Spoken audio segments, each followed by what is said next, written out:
అసలు కృష్ణలీలలో మహోత్కృష్టమైనటువంటి లీలగా చెప్తారు. ఆఖరికి సన్యాసాశ్రమంలో ఉన్న వాళ్ళు కూడా తప్పకుండా వింటారు. ఎక్కడో ఆడుకుంటున్నాడు కృష్ణుడు, ఆ పెరుగు చిలుకుతోంది యశోద. సుడిగిచు గిదికుచు వాలుచు సడికొట్టుచు అమ్మ రమ్ము చన్నిమ్మనుచున్ బెడబెడ గంతులు వైచుచు కదిసి కడవ బాల కొండు కవ్వము పట్టెన్. ఆ చల్ల చేస్తున్నటువంటి యశోద దగ్గరికి వచ్చి పరిగెత్తుకొచ్చి అమ్మ అమ్మ నాకు పాలిస్తావా, ఇవ్వ ఆకలేసేస్తోందని కవ్వం పట్టుకున్నాడు. కవ్వం పట్టుకుని ఆపగలిగిన శక్తివంతుడని కాదు, అయ్యో చెయ్యి పూల పట్లంలా ఉంటుందే, కవ్వం పట్టుకుంటే పిల్లాడి చెయ్యి ఎక్కడ ఇబ్బంది పడిపోతుందో అని యశోద చల్ల చిలకడం ఆపేసి. చల్ల చిలకడం ఆపేయగానే సంతోషించాడు, అమ్మ పాలిస్తుందని. గబగబా వచ్చింది, ఒళ్ళో కూర్చోబెట్టుకుంది, పాలిస్తోంది. ఇంతలో పొయ్యి మీద పెట్టిన పాలు పొంగిపోతున్నాయి. కడుపారంజనుబాలు త్రావని చిసిన్ కంజాక్ష పీఠమ్ముపై నిడి పొంగారెడు పాలు దించుటకున ఏగంగ తత్పాలుండెక్కుడు కోపంబున వాడి రాతిదది మొక్కం బంబు పోగొట్టి తెంపడరన్ కుంభములోని వెన్నది నిమిధ్యాసంకులధ్వష్కుడై. అమ్మ నాకు ఓ పక్క ఆకలేస్తుంటే పాలివ్వడం మానేసి సగం పాలిచ్చి నన్ను కిందకి దింపేసి అక్కడికి వెళ్ళి పొయ్యి మీద పాలు పొంగిపోతున్నాయి, వెళ్ళిపోతున్నావా అని కోపం వచ్చేసి పెదిమి అదిరిపోయింది. ఎక్కడ లేని కోపం వచ్చేసింది. కళ్ళు ఇలా నిలిమేసుకున్నాడు, కాటుకంతా ఇలా అంటించేసుకున్నాడు, చేతులకంతా కాటుకు పెట్టేసుకున్నాడు. అమ్మ నాకు కడుపు నిండా పాలు ఇవ్వలేదన్నాడు. అక్కడ ఉన్న రాయి ఒకటి తీశాడు, ఆ చల్ల చేస్తున్న కుండకేసి కొట్టాడు, కుండ బదలైపోయింది. ఆ పాలు మజ్జిగంతా కిందకు వచ్చేసింది.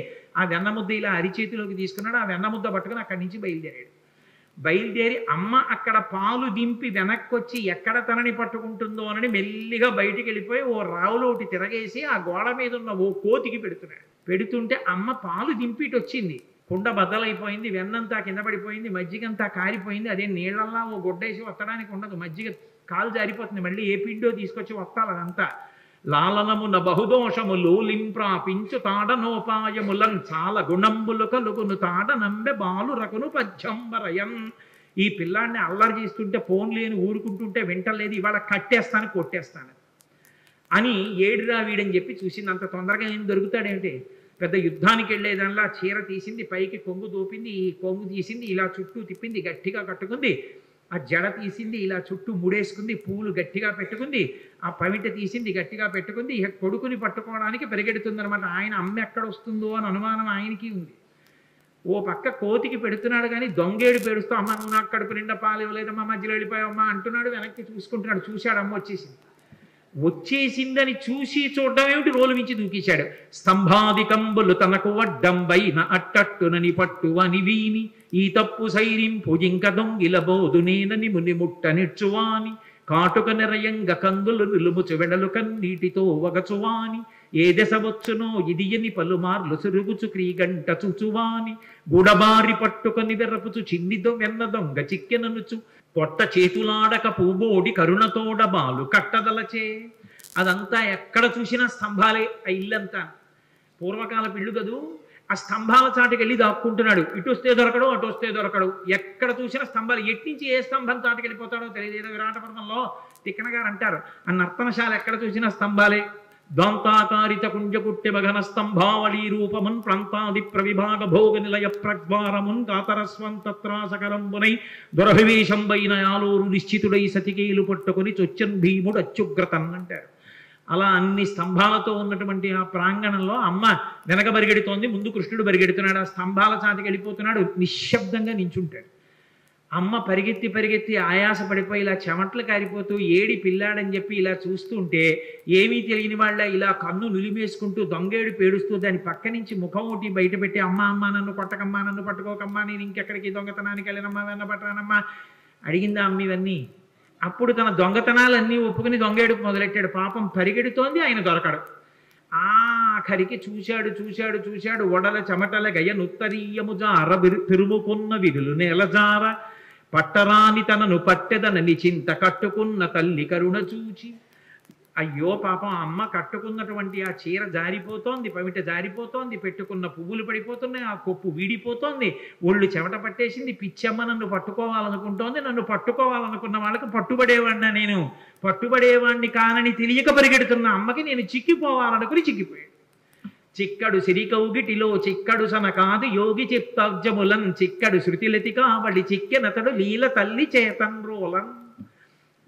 ఎవ్వరికీ దొరకనటువంటి పరమాత్మ అమ్మ చేతికి దొరికిపోయాడు. అమ్మో ఎంత అల్లరి చేసింది. యశోద మోకాళ్ళ మీద కూర్చుంది, చెయ్యిలా పట్టుకుంది.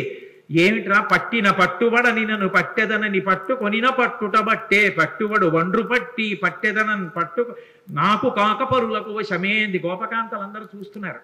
ఏదో ఆ మొగుడు కొట్టాడని కాదు, దోటికోడలు తెప్పిందనని నువ్వు పట్టుకుంటావా అని చూస్తున్నారు వాళ్ళందరూ. పట్టుకున్నానా లేదా నా కొడుకుని సంతోషం. అందుకని మోకాళ్ళ మీద కూర్చుని వాడి చెయ్యిలా పట్టుకుని ఇలా చూపి. చీకటి పడింది. ప్రదోష వేళలో పిల్లలకి అన్నం పెడుతూ పూర్వం చీకటి పడేటప్పటికీ అమ్మా మాధవ కబలం తల్లే అంటూ వచ్చేవారు. ఇంట్లో మిగిలింది ఏమైనా ఉంటే వాళ్ళకి వేసేసేవారు.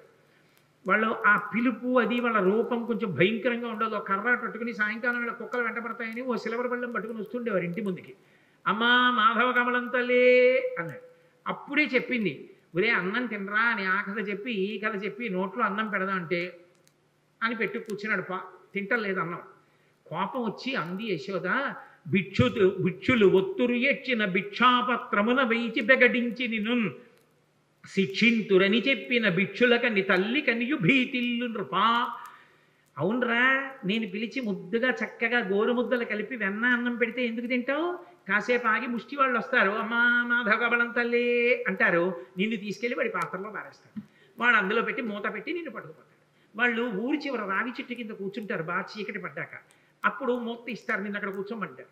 వాళ్ళు తెచ్చుకున్న అన్నం అంతా తింటారు. అప్పుడు ఆకలి వేస్తుంది కదా, అప్పుడు బాబు నాకు కూడా కొంచెం పెట్టరా అండి అని అడుగుదు కానివి నోర్మై అని వాళ్ళు తింటారు. అప్పుడు ఏడుస్తూ కూర్చుంది కానీ అప్పుడు అమ్మ ఉండదుగా పెట్టడానికి అంది.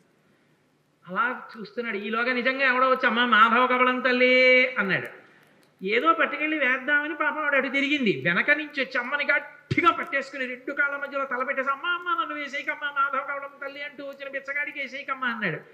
ఏమిటో పొద్దున్న నోట్లో లోకాలు చూసినట్టు అనిపించింది కానీ నా భ్రాంతి పిచ్చి పిల్లాడి ఇంత భయస్తుడు వీడి నోట్లో లోకాలు ఏమిటని పిచ్చి తెలియ మళ్ళీ మాయవరి.